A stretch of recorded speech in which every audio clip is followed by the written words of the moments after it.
Is plucking your beard by hand a major sin? If you mean plucking the whole of it, it's a painful way of removing a beard. But if you mean plucking the whole of it or shaving the whole of it, then that is a major sin. Even to trim the beard, to cut the beard beyond the grip of 4 fingers or the fistful. So if you are looking at me now, then you will see that I've taken my beard beneath my chin in my fist. Whatever remains beyond that, then a group of the Sahaba, such as Abu Huraira, Abdullah ibn Umar, and other than them, that they would take from that which remains beyond the fistful. So therefore, that becomes a sunnah of the Sahaba radiallahu anhum, that many of the scholars, such as Shaykh al-Albani rahimahullah ta'ala, ascribe that to the Prophet sallallahu alayhi wasallam. As for trimming beyond that, then that is haram. As for the opinions of the scholars, then the opinions of the scholars have no value. As much as we respect them and honor them, as it relates to the hadith and the command of Allah's Messenger sallallahu alayhi wasallam. As for shaving the beard, then that is an even greater sin than trimming it. That is an even greater sin than trimming it. For the Prophet sallallahu alayhi wasallam commanded us to grow the beard and to trim the mustache. The Prophet sallallahu alayhi wasallam commanded the Sahaba radiallahu anhum to differ from the Jews and the Christians and the Magians by growing the beard and trimming the mustache. So the Prophet sallallahu alayhi wasallam definitely did not cut his beard. And if he did cut, then it was not beyond the fistful. The Sahaba radiallahu anhum did not cut their beards. And if they did, it was never beyond the fistful. And anyone who claims other than that, then that is his ra'i, that is his opinion. And the opinions of men are not a proof when it comes to the hadith of Allah's Messenger sallallahu alayhi wasallam. The only person from amongst mankind that is followed unconditionally, without question, is Rasulullah sallallahu alayhi wasallam. فَلْيَحْذَرِ الَّذِينَ يُخَالِفُونَ عَنْ عَمْرِهِ, as Allah subhanahu wa ta'ala said. Let those beware who oppose the command of Allah's Messenger sallallahu alayhi wasallam. So what did the Messenger command with? He commanded you to grow the beard. Differ from the Jews, differ from the Christians, differ from the Magians. Do not shave your beards. Differ from the non-Muslims in general, in your attire, in your garments, in your fashions.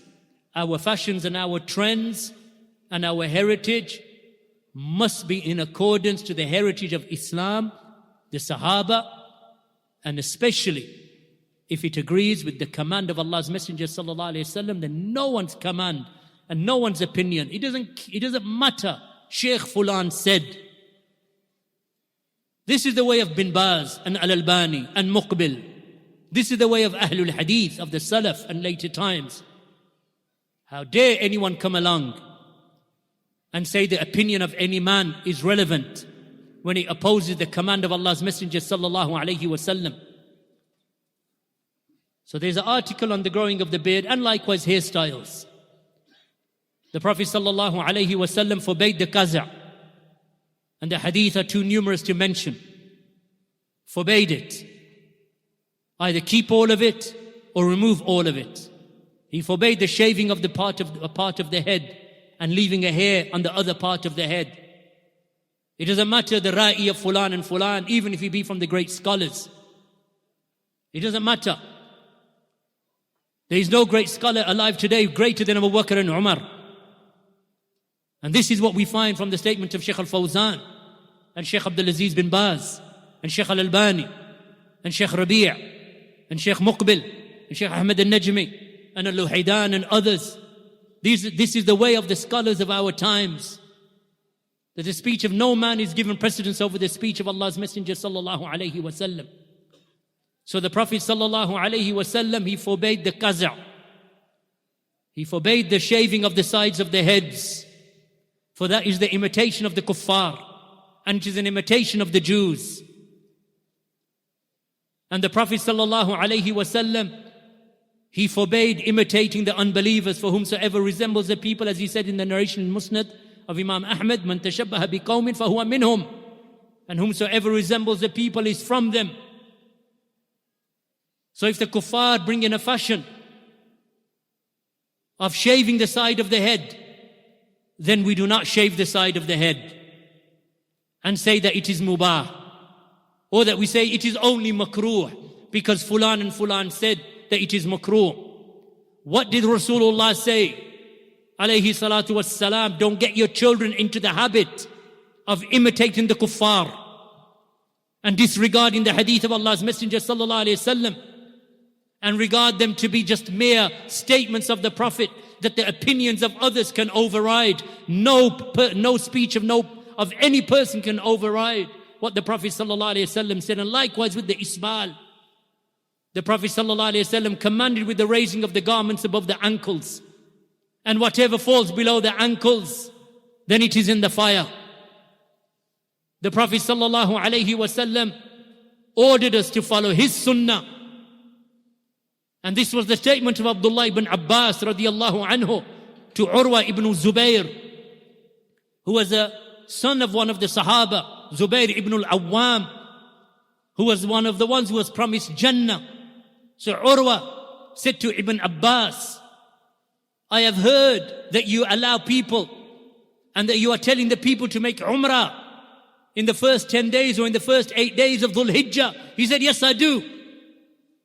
Because that is the sunnah of Allah's Messenger sallallahu alayhi wasallam for Hajj, Hajjut Tamattu', making Umrah and then coming out of Ihram and then re-entering into Ihram on the 8th of Dhul Hijjah. He said, why are you telling the people this? This is wrong. You are misguiding them. He said, go and ask your mother. He said, Abu Bakr and Umar didn't do what you're doing, Ya Abdullah ibn Abbas. So Abdullah ibn Abbas said, this is what will destroy you. And this is what will bring the punishment of Allah upon you. That I say to you that Allah's Messenger said, and you bring to me Abu Bakr and Umar. And that narration is sahih. As Shaykh Muqbil and others have said, that narration is sahih. So who is there greater than Abu Bakr and Umar? The Abdullah ibn Abbas said, I bring to you the words of Rasulullah, and you say to me, and you bring to me Abu Bakr and Umar. I bring to you the words of Rasulullah, and you bring to me An-Nawawi and Ibn Hajar. I bring to you the Salaf and what they did amongst the Sahaba, and you bring to me a faqih from the Middle Ages or a scholar of today.